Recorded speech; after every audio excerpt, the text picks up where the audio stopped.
thanks so much for being here. My name is Kat and I make houseplant videos here on Good and Planty. If you just so happen to absolutely love this video, please consider liking it, commenting, subscribing, or follow me on Instagram. All of these things help me grow my channel like a plant. If you cannot tell, I'm a little bit extra bouncy, and that is because, as you all know, and I have said 50 times already, I love spring. I feel like myself in spring, and it's just good to be here. However, with spring does come some seasonal transitions in the way that your houseplants grow and also your houseplant care. So I have 5 main, things that I do around springtime. You do not have to do all of these at once. That would be incredibly overwhelming. But these are things that I'm kind of doing over the next couple weeks, maybe 2 months, to just make sure that I have a really good and stress-free summer, because once your plants start growing, the maintenance doesn't stop. Okay, so the first thing I'm gonna recommend that you do is kind of obvious, but it is spring cleaning. And yes, that will absolutely apply to your houseplants, not just your closet.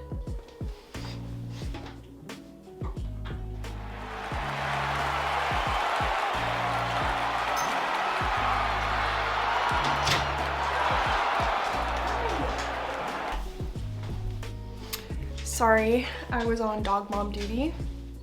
Hi. Hi, pretty.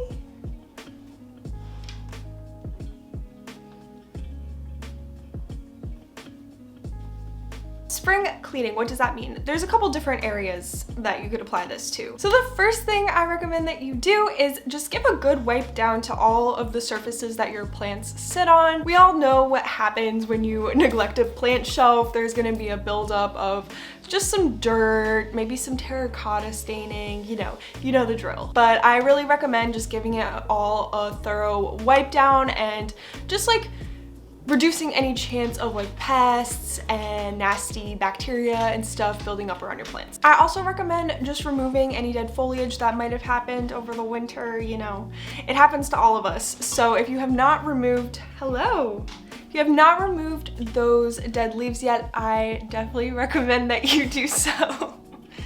Hey, you've been needing attention. And the last thing that I recommend that you do, and this is the big one for me, oh no, but I really recommend that you wash out any used pots for any plants that might have died over the winter and you dumped and you kind of have the dirty pot still laying around, or if you've already repotted some plants and you have the leftover pots still dirty sitting around, now is a good time to wash those. I really have been not doing that. I have a pile of dirty pots sitting outside of my room.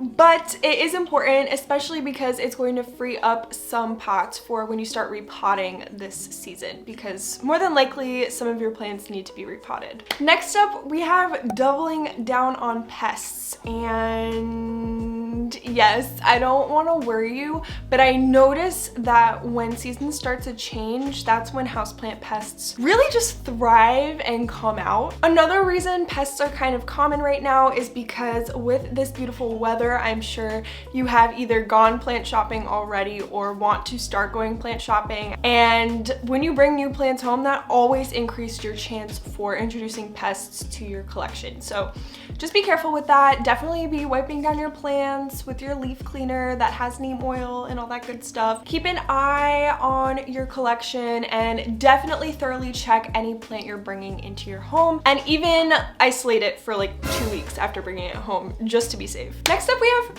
fertilizer. So I will plug the fertilizing video that I just posted last week. I tried to cover the basics, so not only what fertilizer I use, but some of the terms and things you should look out for with fertilizer. So definitely check that out if you're a little bit intimidated by houseplant fertilizing. But yes, I definitely recommend fertilizing. Some people fertilize year-round, don't get me wrong, and with Liquider, I think that you can just water your houseplants with that mixture every time, but not everybody uses Liquidirt, so if you use a regular fertilizer, now is the time to start fertilizing your plants, especially if they are showing signs of new growth. Again, I'm a little bit breezing over this section, but that's just because I just posted a 20-minute video on this.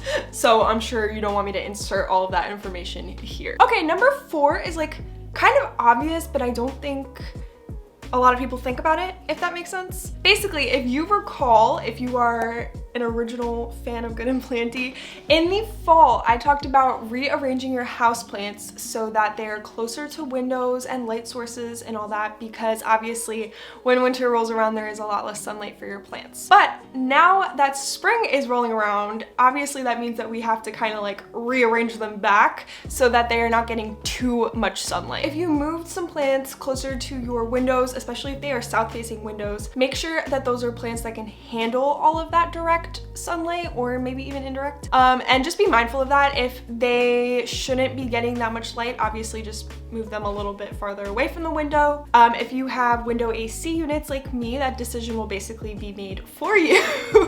Also, side note with that, be careful with AC and fan drafts.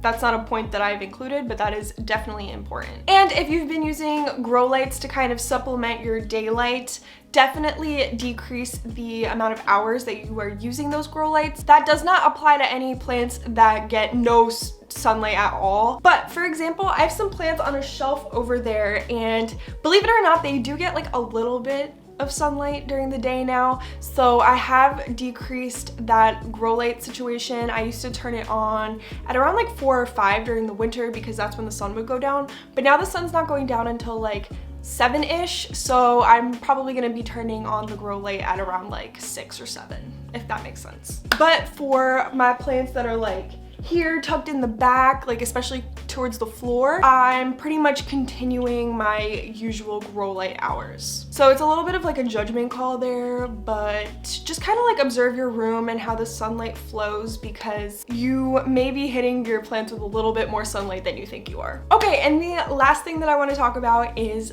plant supplies. And this is a little bit less fun because it's definitely the costly negative part of having houseplants, because not only are you probably buying more plants now, but definitely factor in that you are going to have to spend a lot more money on houseplant supplies over the next couple months. What I personally do, because I am not made of money, this YouTube channel is not that big yet, but what I decided to do is I took my little iPhone and I just walked around my houseplant collection. I did like a little tour with myself, and I sort of made like a houseplant to-do list, and then I figured what kind of supplies I need from that list. So some of the supplies I already have from last summer, but other supplies, like for example things like certain size pots or moss poles that I have to make, I made sure to make like a little purchase list, and I kind of know what I'm gonna need over the next couple months. So yes, if you don't know where to start,